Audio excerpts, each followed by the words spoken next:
This is why you need to understand JavaScript execution context. It's like setting the stage for a perfect play.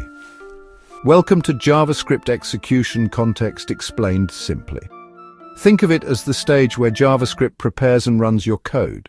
First, the stage is set with memory allocation, then the actors, your code, take the spotlight. Let's break it down.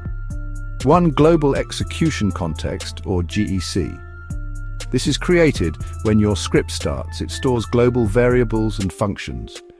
Imagine starting a new game and the main screen loads first. That's your global execution context. 2. Function execution context, or FEC. Every time a function is called, a new function execution context is created. Each function gets its own separate environment, just like pressing a button in a game starts a new action. So, how does execution context work? It happens in 2 phases. 1. Creation phase.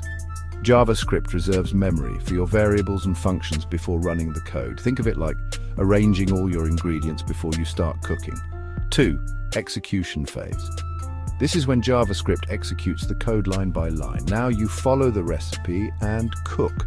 For example, in the creation phase is stored in memory but set as undefined, and the function is stored too. In the execution phase, shows undefined, gives it a value, and prints hello Alice. In simple terms, execution context is like a school schedule. Before class starts, books are arranged. Creation phase. During class, the teacher teaches. Execution phase. And that's it. Now you know what execution context is. Keep coding and keep learning.